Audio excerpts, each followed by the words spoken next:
Madame la ministre, chère Delphine Batho, monsieur le ministre, monsieur Peter Altmaier, mesdames et messieurs les élus, mesdames, messieurs, permettez-moi tout d'abord, au nom de tous les professionnels réunis au sein du syndicat des énergies renouvelables, de vous remercier, vous particulièrement, donc Delphine Batho et Peter Altmaier, d'avoir accepté de participer à cette session d'ouverture de la 14e édition du colloque du syndicat des énergies renouvelables. Cette 14e édition est tout à fait exceptionnelle à plusieurs égards. Il y a d'abord le contexte économique dans lequel nous nous trouvons. L'Europe subit une crise qui est profondément structurelle dans un monde en mouvement où l'actualité énergétique et environnementale est toujours plus riche. Le coût des énergies que l'Europe importe, comme celui d'autres matières premières, donc ce coût est l'une des causes premières de cette crise que nous connaissons depuis maintenant 5 ans. Je ne nie évidemment pas la cause de la dette dans cette crise, mais je pense quand même que le coût des matières premières est un des éléments profondément structurels de cette crise. Le colloque est également exceptionnel cette année parce qu'il intervient alors que le président de la République vient, il y a quelques semaines, de lancer le grand débat sur la transition énergétique dont les énergies renouvelables constitueront sans aucun doute une des clés de voûte. Il va donc sans dire que les échanges de la journée apporteront des éléments structurants pour ce débat national. Le colloque est aussi exceptionnel parce qu'il se déroule dans un contexte de coopération avec nos amis allemands et la présence du ministre Peter Altmaier est un honneur pour notre syndicat et je pense que ce sera surtout une source d'enrichissement pour le débat sur l'énergie franco-française. Plus que jamais, la coopération européenne apparaît comme une nécessité pour une transition énergétique qui ne pourrait être justement pas franco-française, tant les enjeux débordent largement les frontières de l'Hexagone et même dépassent largement les frontières de l'Union européenne. Nous allons parler donc de transition énergétique et cela doit se faire en articulant 2 idées forces. Dessiner dans un premier temps des perspectives de long terme qui constituent le cap d'une politique et proposer ensuite des mesures à mettre en œuvre sans délai. Cela veut dire réunir le temps long et le temps court. Je commencerai volontiers par le temps long et la vision qui doit nous réunir. Le temps long, c'est tout d'abord la nécessaire réappropriation de la problématique du changement climatique et de son corollaire, la réduction des émissions de gaz à effet de serre. Les alertes du monde scientifique en la matière sont de plus en plus fréquentes et pourtant, nous avons parfois l'impression que la problématique du CO2 n'interpelle plus autant qu'avant. Copenhague a vraiment marqué un recul dans les politiques de lutte contre le changement climatique. Et pourtant, le prochain rapport du GIEC devrait malheureusement confirmer les prévisions les plus pessimistes concernant l'évolution du climat de la planète. Difficulté de la tâche due au foisonnement des sources d'émissions, difficulté due à la crise économique, à la complexité d'une indispensable coopération internationale. Voilà quelques-uns des arguments qui sont exposés pour justifier le retard des politiques de lutte contre ce danger mondial qu'est le changement climatique. Le caractère considéré comme lointain des conséquences dommageables du changement climatique est sans doute l'explication fondamentale à notre inertie. Notre système économique est malheureusement myope et ne peut anticiper le long terme. Nous devons donc à tout prix, mais pas à n'importe quel prix, nous préoccuper à nouveau du CO2. Nous devons lui redonner un prix qui soit cohérent avec les objectifs de lutte contre le changement climatique. Nous sommes persuadés que c'est d'ailleurs à l'échelle européenne que cette problématique doit être traitée. Redonner de la dynamique à la lutte contre le changement climatique doit être un défi porté par l'Union européenne sous l'impulsion du couple franco-allemand que vous symbolisez aujourd'hui, Madame la Ministre, Monsieur le Ministre. Les scénarios de l'AIE montrent bien à quel point les énergies renouvelables sont particulièrement vertueuses dans un tel contexte et ont donc tout à gagner à l'intensification des politiques de lutte contre le changement climatique. Pour l'Union européenne, une telle stratégie peut être doublement gagnante. En effet, l'importation des énergies émettrices de dioxyde de carbone pèse très lourdement dans la balance commerciale européenne. C'est une perte de richesse annuelle de 350 milliards d'euros pour l'Union européenne, de 60 milliards d'euros pour la France. La réduction de ces émissions, qui va donc de pair avec notre indépendance énergétique, doit être un axe essentiel de la transition énergétique. En ce sens, on ne doit pas oublier qu'il ne faut jamais ramener le débat de la transition énergétique au seul secteur de l'électricité. C'est malheureusement une tendance que nous avons fortement en France. En effet, près des 3/4 de nos consommations d'énergie le sont pour d'autres usages que l'électricité, pour le transport, pour le chauffage de nos habitations, pour les process industriels, etc. Le temps long, c'est aussi la mutation de notre système énergétique qu'il faut anticiper pour permettre à nos pays d'être les leaders mondiaux d'un nouveau modèle qui combinera production centralisée, production décentralisée, production répartie et optimisation des consommations. Nous devons collectivement construire ce nouveau modèle qui n'existe pas aujourd'hui, le construire d'un point de vue technico-économique, car la baisse des coûts de production des énergies renouvelables va permettre aux consommateurs d'être aussi parfois, même souvent, un producteur autoconsommateur. Nos réseaux d'énergie, toutes les énergies, vont devoir s'adapter tant du point de vue technique que du point de vue économique et organisationnel. Je me garderai bien d'opposer les modèles. Ces derniers doivent coexister et s'enrichir mutuellement. Si ces modifications de paradigme s'inscrivent dans le temps long, il est urgent de prendre conscience qu'un modèle nouveau naîtra de la démocratisation des systèmes énergie renouvelables. La ville du futur et la ville durable. Dans cette ville durable foisonnera les sources de production locale et cette ville durable consommera sa propre production. Ceci sans tomber dans une logique autarcique qui n'est pas souhaitable, qui n'est certainement pas l'optimum économique. Il faudra au contraire combiner les interconnexions des grands réseaux de transport au système de boucles locales.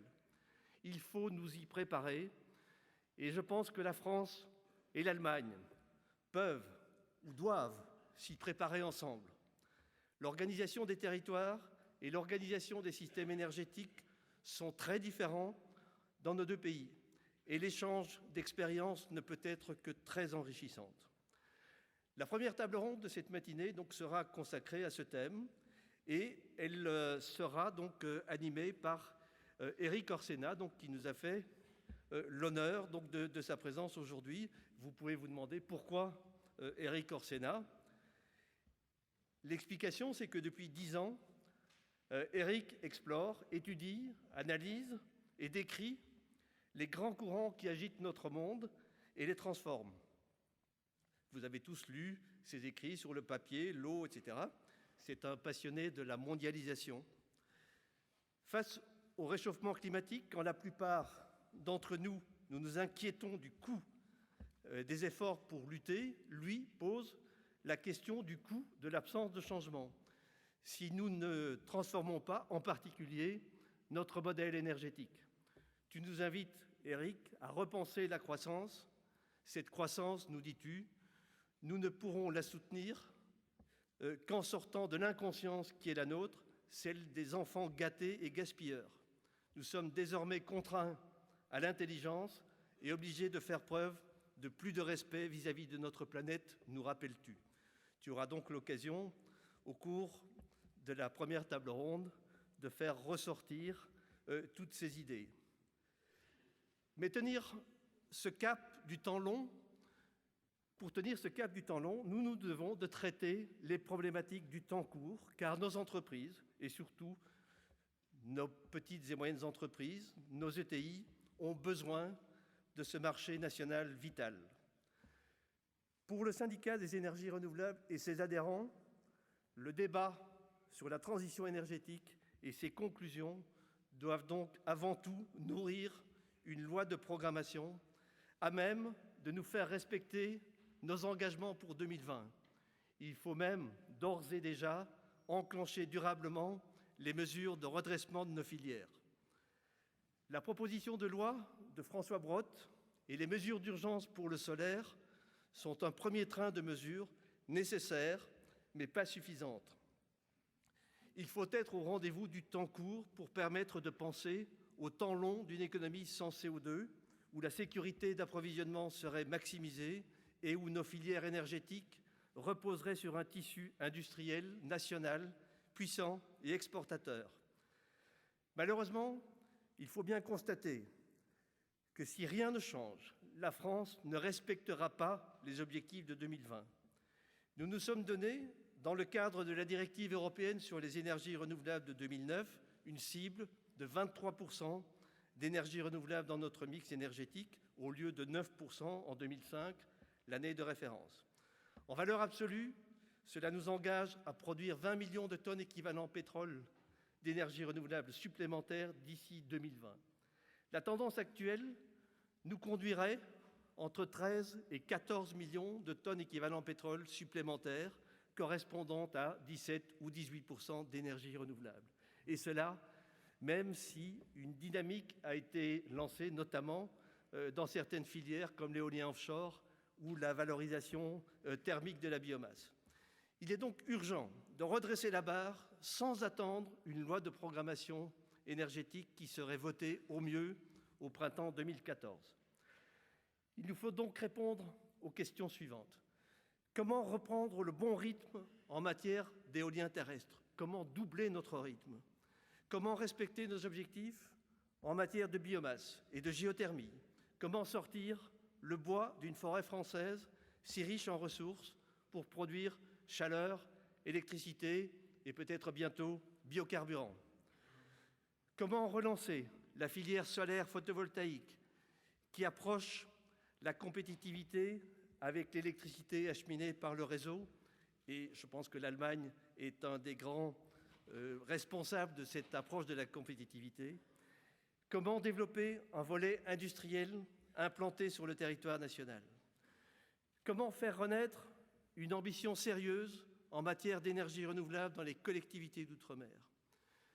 Comment profiter au mieux de l'atout hydraulique national si précieux dans notre système électrique? Comment prendre la tête en matière d'énergie marine et de solaire thermodynamique à l'heure où nos champions nationaux, ETI et grands groupes, viennent d'acquérir ou de développer des technologies d'avenir? Comment faire pénétrer les énergies renouvelables au cœur des bâtiments existants et les faire participer à la réduction des consommations si souvent basées sur les énergies fossiles? Comment maîtriser le secteur des transports, si émetteur de gaz à effet de serre, en s'appuyant sur les biocarburants durables et performants et sur une mobilité électrique dynamisée?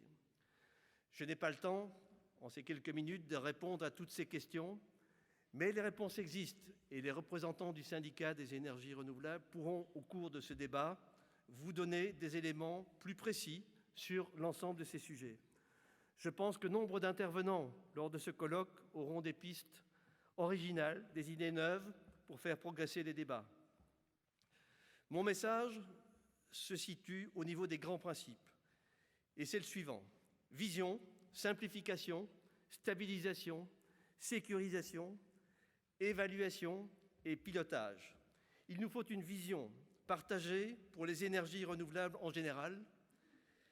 Les objectifs du Grenelle ne doivent pas être remis en cause à l'exception de ceux qui concernent l'électricité solaire photovoltaïque. Les objectifs de la programmation pluriannuelle des investissements sont obsolètes pour cette filière, c'est incontestable. Ces objectifs, vous l'avez déjà répété plusieurs fois, Madame la Ministre, ne seront pas remis en cause dans le cadre du débat et nous en sommes extrêmement satisfaits. Nous avons besoin de simplification en matière de réglementation, sans qu'il soit question de remettre en cause le bien-être de nos concitoyens. Je prendrai l'exemple de l'éolien terrestre qui a connu un empilement de réglementation, le fameux millefeuille, avec son cortège de recours abusifs qui a conduit à un ralentissement inquiétant des puissances raccordées. Dans les collectivités d'outre-mer, la réglementation actuelle empêche le développement de l'éolien. C'est l'exemple même de la surréglementation sclérosante et dangereuse pour le secteur industriel. Dans le domaine du bâtiment, les systèmes d'aide sont devenus illisibles. L'enjeu de la rénovation thermique impose la mise en œuvre de systèmes simples et efficaces, comme le fut le crédit d'impôt développement durable, profitable à l'industrie française, notamment dans les filières du chauffage au bois ou du solaire thermique. La stabilisation, elle est nécessaire car elle engendre la visibilité. Elle ne signifie pas que les tarifs d'achat ou que la politique de soutien aux énergies renouvelables ne doivent pas être revus régulièrement, mais il nous faut de la lisibilité et éviter toute mesure rétroactive. Ne changeons pas régulièrement les réglementations applicables, par exemple, aux chaudières biomasse. Les industriels ont besoin de temps pour adapter les performances de leur matériel. Dans les technologies innovantes comme les énergies marines, les industriels doivent décider de faire des investissements très lourds en recherche et développement et en moyens de production industrielle. Comment prendre ces décisions si le mode de financement des différentes étapes de la courbe d'apprentissage ne sont pas connus? Développement technologique, ferme pilote, ferme commerciale, chacune de ces étapes nécessite des financements spécifiques sur lesquels les industriels demandent de la visibilité. La sécurisation, elle est nécessaire. Les recours sont nombreux, comme dans d'autres secteurs, comme le bâtiment.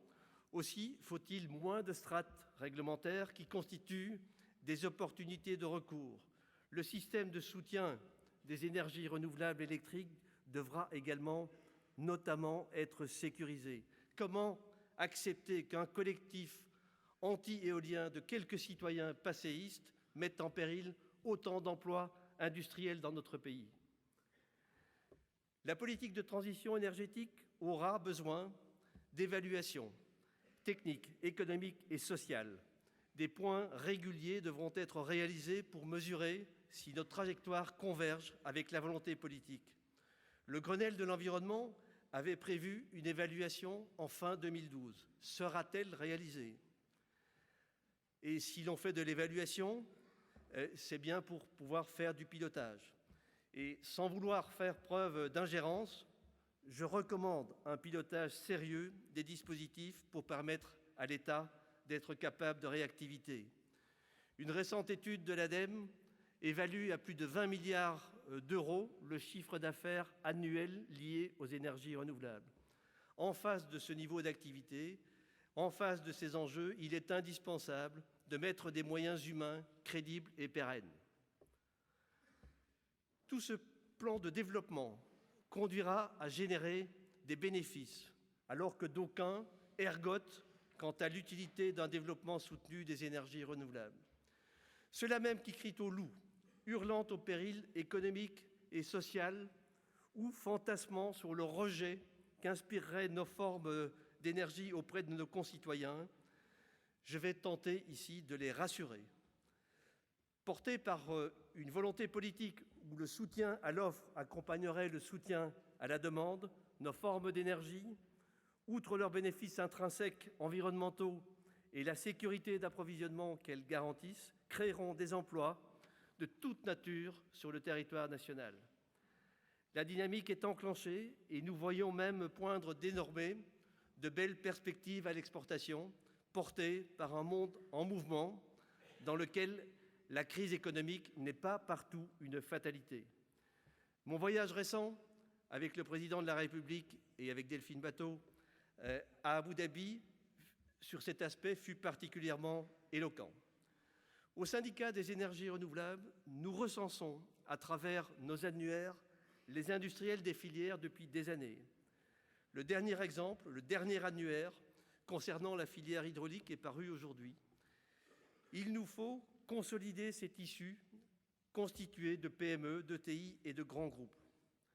Les coûts de production baissent, les emplois se créent partout dans le monde, les marchés à l'international s'ouvrent, les discours des déclinologues professionnels ne doivent pas masquer les réalités mondiales des énergies renouvelables.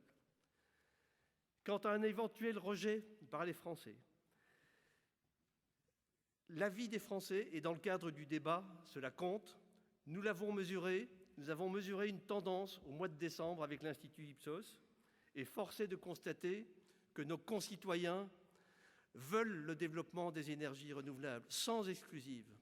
Toutes les filières, prises une à une, jouissent d'une très bonne opinion auprès de nos concitoyens.